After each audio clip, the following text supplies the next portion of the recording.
Krista, it's good to see you. I see that you're looking really well this week. Thank you. That's nice of you to say, but I'm sure you don't really mean that. Remember what we talked about last week. I don't say things I don't mean or feel, and I encourage you to take what I'm saying at face value. Okay. You're right. I'm sorry. There's no need to be sorry. Only allow yourself the choice to choose trust and others in your life. I do remember us talking about that being a choice, and that was something that I actually found myself doing throughout the week without even realizing it. What was?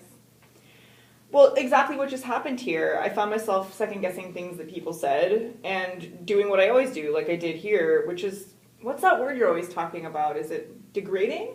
I think you mean deflecting. Right. Deflecting on what people are saying. Like, you're saying something like, oh, no, you're the one that looks pretty, or I should be thanking you, not the other way around. And then realizing after we talked that I don't have to do any of that. I can just say thank you and move on. I'm glad to hear that you were able to implement that so well in your life. So last week we left off talking about feelings of your mother and her disapproval towards you. And I think it would be most productive to pick off where we left off. Okay. If you want to talk about my mom, I'm game. Okay. That's a great start.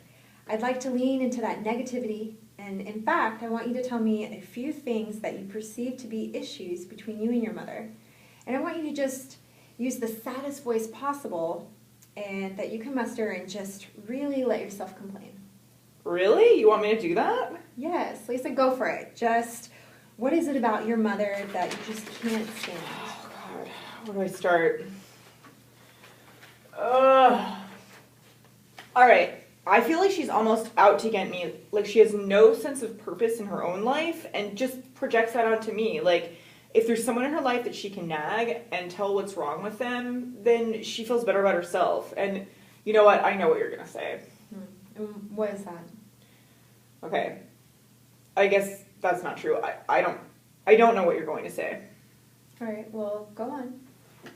Okay, so I guess I just don't think that anything she does is for my benefit at all. It's not from a place of caring or anything like that. It's just pure selfishness and her need to feel important and like she's better than me and everyone else. And I just don't appreciate that. I guess I feel like parents should be there to build their kids up, not cut them down.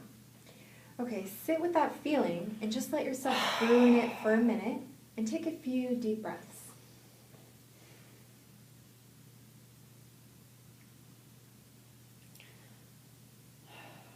Okay. Thank you for sitting with me through that.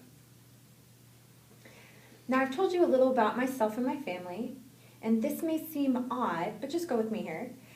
Tell me what you think I should be worried about based on what you know. You want me to tell you what I think your problems are? In a nutshell, yes.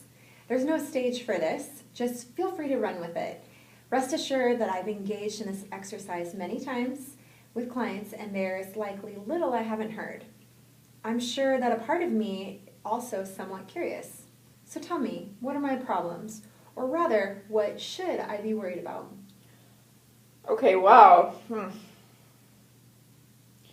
Well, it seems like you're one of those probably really busy, like, overachieving people.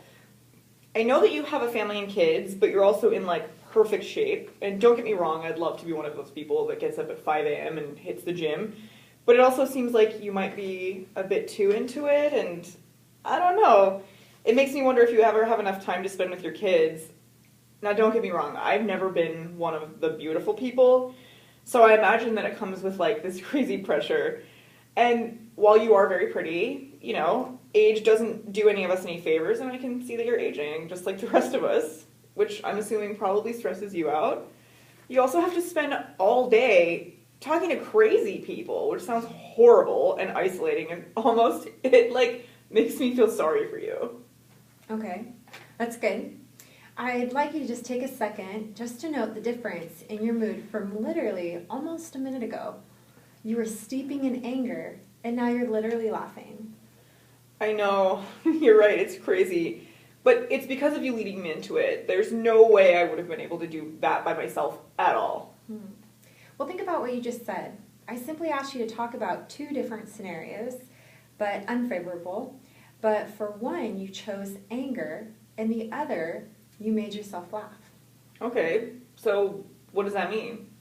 It means that you, yourself, without any prompting from me, used a positive voice instead of a negative one. You mean like it was my choice? Exactly. You are the one that chooses the tone in which you speak to yourself. Your moods are all your choices. What do you think happened just now when you told me about your mother? Well, obviously I got upset. I worked myself up and I allowed myself to get angry. Mm-hmm. You allowed yourself to get angry. No, I actually made myself angry. So what then happened when you talked about the problems that you perceived me to have? I guess I made myself happy.